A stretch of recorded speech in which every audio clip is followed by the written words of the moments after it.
Hello friends, आज की class के अंदर अपन जो 31 जनवरी को कुमार गौरव सर के द्वारा आपकी फूलपत्ती वाली क्लास करवाई गई है, तो उसका हैंड रिटन नोट्स के रूप में अपन रिवीजन करेंगे। तो ये क्लास है वो आपके लिए वेरी इंपॉर्टेंट होने वाली है, तो प्लीज लास्ट तक क्लास को देखना है। तो चलो बिना टाइम वेस्ट की क्लास की शुरुआत करते हैं क्वेश्चन नंबर 1 से। अजाली असोमनी फोर्थ बार किस देश के राष्ट्रपति बने हैं? तो ये बने हैं कोमोरोस के। तो ये कोमोरोस है, इसके राष्ट्रपति बने फोर्थ बार। और कोमोरोस के अंदर 9 लाख की आबादी है, जिसमें 16% ही वोटिंग हुई है। तो ये टोटल वोटिंग कितनी हुई? तो 55,000 वोटों पर ही जीते हैं। तो टोटल 55,000 वोट है वही पड़े हैं यहाँ पर। और मतलब फोर्थ बार राष्ट्र बनी है अजाली असोमनी। तो अजाली असोमनी बनी है कोमोरोस के। और कोमोरोस की राजधानी क्या है? तो मोरोनी यहाँ की राजधानी है। आगे है मॉरिशस की राजधानी पोर्ट लुइस है और मुद्रा है रुपया। अर्जेंटीना की राजधानी है ब्यूनस आयर्स और यहाँ की मुद्रा है पैसो।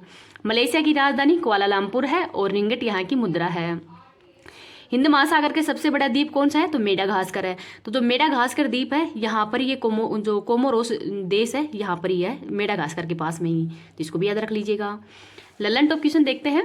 मालदीव के राष्ट्रपति कौन बने हैं? तो मोहम्मद मुइजू बने हैं। फ्रांस के प्रधानमंत्री कौन है? तो गैब्रियल अटल बने हैं और ये सबसे युवा प्रधानमंत्री हैं। मिस्र के राष्ट्रपति तो अब्देल फतेह सीसी हैं। और भूटान के प्रधानमंत्री कौन है? तो सेरिंग टोबेगो। तो जो सेरिंग टोबेगो है ये हाल में भूटान के प्रधानमंत्री बने हैं, तो इनका नाम भी याद रख लीजिएगा। आगे देखते हैं क्वेश्चन नंबर 2। टाटा समूह ने भारत की पहली निजी हेलीकॉप्टर असेंबली लाइन स्थापित करने के लिए किससे समझौता किया है? तो एयरबस के साथ में हाल ही में समझौता हुआ है। और एयरबस एक किस देश की कंपनी है? तो फ्रांस की है।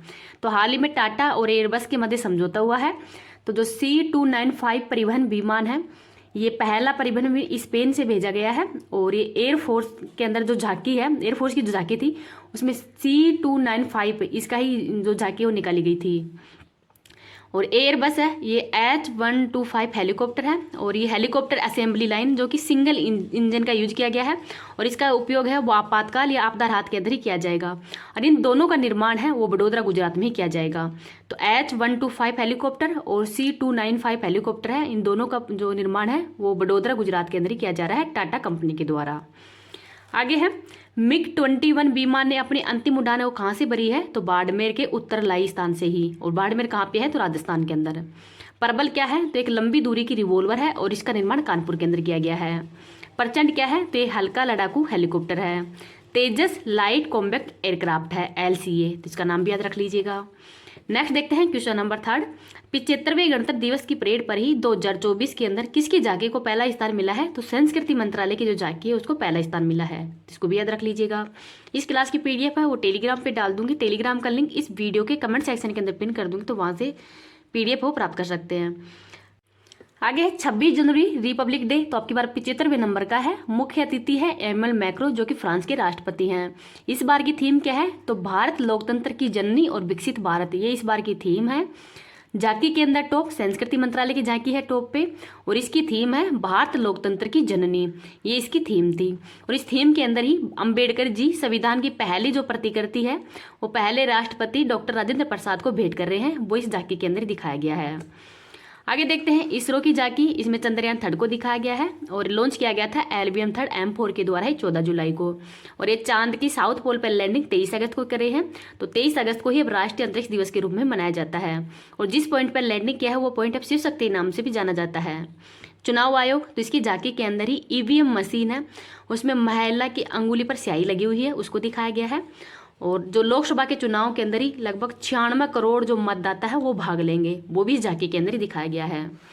लद्दाख की झांकी है वो भारतीय महिला हॉकी टीम टीम को दिखाया था, जो महिला खिलाड़ी हैं भारतीय महिला हॉकी टीम के अंदर, तो उनको प्रदर्शित किया गया था।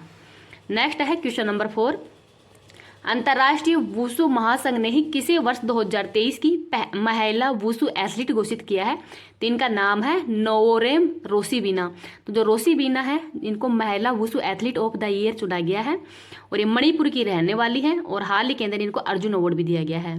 तो अर्जुन अवार्ड है, इसकी शुरुआत कब की गई है? तो 1961 के अंदर की गई है और इस बार 26 खिलाड़ियों को दिया गया है। क्रिकेट के अंदर किसको दिया गया है? तो मोहम्मद शमी को। महिला घुड़सवार कौन है? तो दिव्य कीर्ति सिंह को दिया गया है और ये राजस्थान की रहने वाली है। पैरा तीरंदाजी, तो इनका नाम है शीतल देवी और ये कहाँ की रहने वाली है? तो जम्मू कश्मीर की। आगे देखते हैं मणिपुर से संबंधित। मणिपुर की राजधानी इम्फाल है और मणिपुर राज्य के रूप में 21 जनवरी 1972 के अंदर इसकी स्थापना की गई थी। मणिपुर के अंदर ही लोकटक झील है जो कि मीठे पानी की झील है। काबुल लमजाओ नेशनल पार्क मणिपुर के अंदर ही है और यहाँ पर ही तैरता हुआ राष्ट्रीय उद्यान भी कहते हैं इसको ही। राजकीय पशु है संगाई और फूल है सिरोहू लिली, तो सिरोहू लिली है यहाँ का राजकीय फूल है। मार्शल आर्ट थांगटा है। शास्त्रीय नृत्य मणिपुरी है और मणिपुर की जो कलाकार है वो कौन है, तो झाबेरी बहन है, तो इनको भी याद रख लीजिएगा। ललन टॉप क्वेश्चन देखते हैं। Time person of the year Taylor Swift है। Tennis player of the year Iga Swiatek है। एशिया की युवा एथलीट कौन है, तो इनका नाम है शीतल देवी। हॉकी के सर्वश्रेष्ठ प्लेयर ऑफ द ईयर कौन है, तो हार्दिक सिंह है। क्रिकेट के अंदर T20 के अंदर प्लेयर ऑफ द ईयर कौन है, सूर्य कुमार यादव है। टेस्ट के अंदर है उस्मान ख्वाजा और वनडे के अंदर है विराट कोहली। तो वनडे के अंदर विराट कोहली है, टेस्ट के अंदर है उस्मान ख्वाजा और T20 के अंदर है सूर्य कुमार यादव। आगे देखते हैं क्वेश्चन नंबर 5। पहली वैज्ञानिक गणना के अनुसार ही सर्वाधिक हिम तेंदुओं की आबादी कहाँ पे दर्ज की गई है, तो लद्दाख के अंदर ही। तो जो हिम तेंदुआ है इसकी गणना हाल ही में पर्यावरण मंत्रालय के द्वारा ही की गई है, जिसमें कुल आबादी के अंदर ही भारत में लगभग 718 जो हिम तेंदुए है वो पाए जाते हैं, जिसमें पहले स्थान पर है लद्दाख, यहाँ पर 777 जो हिम तेंदुए है वो पाए जाते हैं। सेकंड स्थान पर उत्तराखंड है, थर्ड पे हिमाचल प्रदेश है, फोर्थ पे अरुणाचल प्रदेश है, 5 पे सिक्किम है और 6 पे है जम्मू कश्मीर। तो जो हिम तेंदुआ है इनको पैंथरा अनाकिया भी कहा जाता है और ये जो ऊंचे पर्वत हैं या ठंडे अल्पाइन जगह है वहाँ पर सबसे ज़्यादा मिलते हैं। नेक्स्ट है ललन टॉप क्वेश्चन देखते हैं। हिम तेंदुए के संरक्षण के लिए ही प्रजनन केंद्र हाल ही में कहाँ पे खोला गया है, तो पदमजा नायडू हिमालयन जूलॉजिकल पार्क पश्चिम बंगाल के अंदर ही। हिम तेंदुओं को राजकीय पशु का दर्जा लद्दाख ने दिया है। किस देश ने हाल ही में हिम तेंदुओं को राष्ट्रीय प्रतीक घोषित किया है, तो वो किर्गिस्तान ने। लोसर महोत्सव लद्दाख और अरुणाचल प्रदेश में मनाया जाता है। मोनपा जनजाति अरुणाचल प्रदेश के अंदर ही है। लोसांग महोत्सव तथा भूरिया व लेप्चा जनजाति कहाँ पे है, तो सिक्किम के अंदर है। सिंतन स्लो फेस्टिवल जम्मू कश्मीर में। छम नृत्य हिमाचल प्रदेश के अंदर, इनको भी याद रख लीजिएगा। नेक्स्ट है क्वेश्चन नंबर 6। शहीद दिवस 2024 से कब मनाया गया है, तो 30 जनवरी 1948 को, मतलब 30 जनवरी 1948 को ही महात्मा गांधी की नाथूराम गोडसे के द्वारा ही गोली मारकर हत्या कर दी गई थी। तो इस दिन को अब शहीद दिवस के रूप में मनाया जाता है। एक शहीद दिवस मनाया जाता है 23 जनवरी को। तो 23 जनवरी 1931 को ही भगत सिंह, सुखदेव, राजगुरु को फांसी की सजा दी गई थी। तो शहीद दिवस 23 मार्च को मनाया जाता है। आगे है विश्व कुष्ठ रोग दिवस है, कब मनाया जाता है, तो 28 जनवरी को मनाया जाता है। तो जनवरी का जो भी लास्ट संडे होता है उसी को ये मतलब जो कुष्ठ रोग दिवस है मनाया जाता है। तो इस बार ये 28 जनवरी को पड़ा था। इसको लेप्रेसी या फिर हैंसेन रोग भी कहते हैं। तो हैंसेन के द्वारा इसकी खोज की गई थी, इस वजह से इसको हैंसेन रोग भी कहते हैं और एक जीवाणु जनित रोग है, तो इसको भी याद रख लीजिएगा। नेक्स्ट देखते हैं ललन टॉप क्वेश्चन। चंपारण सत्याग्रह तो 1917 में शुरू किया गया था महात्मा गांधी जी के द्वारा ही, और ये महात्मा गांधी जी का पहला सत्याग्रह था। किसके विरोध में मतलब ये चंपारण सत्याग्रह शुरू किया गया था, तो ये बिहार के अंदर ही शुरू किया गया था नील की खेती के विरोध में, और ये 3 कटिया प्रथा थी। किसके बुलाने पर ही महात्मा गांधी जी गए थे, तो राजकुमार शुक्ला के बुलाने पर ही गए थे।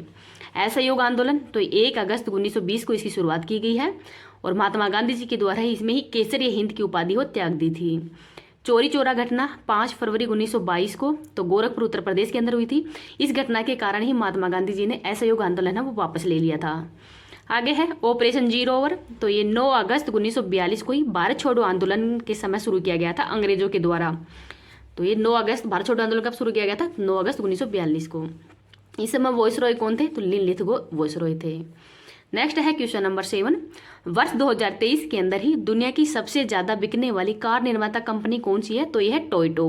तो टोयोटो कंपनी है किस देश की है, तो जापान की है। तो ये पहले स्थान पर है, पिछले 4 सालों से इसका ही स्थान वो पहले नंबर पर है। सेकंड स्थान पर वोक्सवैगन कंपनी है जो कि जर्मनी की है। जापान के प्रधानमंत्री कौन है, फूमियो किशिदो है। संसद डाइट है। शेयर मार्केट निक्की है और द्वीप है होकेंडू, होन्शु, क्योसु और शिकोयू। ये 4 द्वीपों पर ही जापान वो बसा हुआ है। क्रोस्पी तो जापान का जो शेयर मार्केट साउथ कोरिया का जो शेयर मार्केट है वो कोस्पी कहलाता है। नोस्डॉक यूएसए का और सेंसेक्स और निफ्टी ये भारत का है। ललन टॉप क्वेश्चन देखते हैं। शेयर मार्केट के अंदर ही भारत की रैंक कौन सी है, तो 4th है।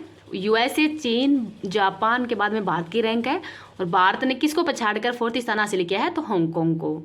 एशिया का सबसे पुराना शेयर मार्केट तो यह है बॉम्बे स्टॉक एक्सचेंज और इसकी स्थापना 1875 को की गई थी, तो ये भी याद रख लीजिएगा। नेक्स्ट देखते हैं क्वेश्चन नंबर 8। देश में पहली बार उत्तरी अमेरिकी प्रवासी पक्षी लाफिंग गल है ना, जो लाफिंग गल है ये कहाँ पे देखा गया है? तो हाल ही के अंदर केरल के जो कसारगोड है, कसारगोड जिला है, यहाँ पर देखा गया है।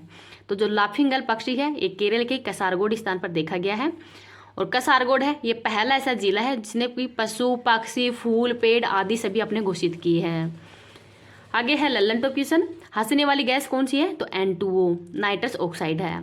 साइब्रेन क्रेन है ये केवला देव राष्ट्रीय उद्यान भरतपुर के अंदर ही आते हैं। गोल्डन टाइगर हाल ही में कहाँ पे देखे गए हैं? तो काजीरंगा नेशनल पार्क असम के अंदर देखे गए थे। कल्याणी अम्मा का संबंध, तो ये मोहिनी अट्टम जो नृत्य है उसकी कलाकार है। सबरीवाला मंदिर किस भगवान को समर्पित है? तो लॉर्ड अयप्पा को समर्पित है। और ये कहाँ पे है? तो केरल के अंदर ही।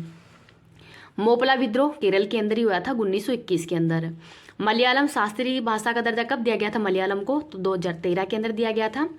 शास्त्रीय भाषाएं 6 थी लेकिन वर्तमान में 9 हो गई हैं। तो हाल में 3 जो नई शास्त्रीय भाषाओं का दर्जा दिया गया है जिसमें पाली प्राकृत और फारसी भाषा है। आगे है क्वेश्चन नंबर 9। लाभ योजना की घोषणा है वो किस राज्य ने की है? तो उड़ीसा सरकार के द्वारा ही। उड़ीसा के सीएम कौन है? तो नवीन पटनायक जी के द्वारा इसकी शुरुआत की गई है। उद्देश्य क्या है इस योजना का? तो जो उड़ीसा भाषा के अंदर ही है लघु बाण जात्या द्रव्य क्रय, अर्थात लघु वन उपज खरीदने के लिए ही जो मिनिमम जो गारंटी है वो देने के लिए, तो न्यूनतम समर्थन मूल्य पर ही जो लघु वन उपज है उनको खरीदने के लिए ये मतलब घोषणा वो की गई है। इसमें आवंटित कितने रुपये किया गया है? तो 100 करोड़ रुपये इसमें खर्च आएगा। आगे है मौज जंगल जामी योजना उड़ीसा सरकार की ही है। ओडिसी नृत्य के कलाकार कौन कौन है? तो संयुक्ता पाणिग्राही है, केलूचरण महापात्र, सोनल मानसिंह। जो सोनल मानसिंह है ये राज्यसभा की MP भी चुने गए थे 2018 के अंदर ही। आगे देखते हैं क्वेश्चन नंबर 10। भारतीय सेना के अंदर ही सूबेदार बनने वाली पहली महिला कौन है? तो इनका नाम है प्रीति रिजक। प्रीति रिजक है ये निशानेबाज है और निशानेबाजी के अंदर ही इन्होंने 19वें एशियन गेम्स के अंदर सिल्वर मेडल जीता है। तो 19वें एशियन गेम्स ये कहाँ पे हुए हैं? तो होंगजाऊ चाइना के अंदर हुए थे, जिसमें भारत की रैंक कौन सी है? तो 4th है। और भारत द्वारा टोटल 107 पदक वो जीते गए थे, इनको भी याद रख लीजिएगा। लल्लन टॉप क्वेश्चन देखते हैं। पहली महिला शिवा चौहान कौन है? तो सियाचिन के अंदर तैनात होने वाली पहली महिला अधिकारी है। गीतिका कौल तो सियाचिन में ही तैनात पहली महिला डॉक्टर है। मनीषा पांडी तो एड डी कैंप के अंदर ही चुनी जानी पहली महिला अधिकारी है। बीटा दानी कौन है? तो टेबल टेनिस फेडरेशन के अंदर ही शामिल पहली महिला है। अक्षरा कृष्णमूर्ति तो मार्स रोवर की कमान संभालने वाली महिला है। क्रिस्टिना कोच तो चांद पर जाने वाली पहली महिला एस्ट्रोनॉट है।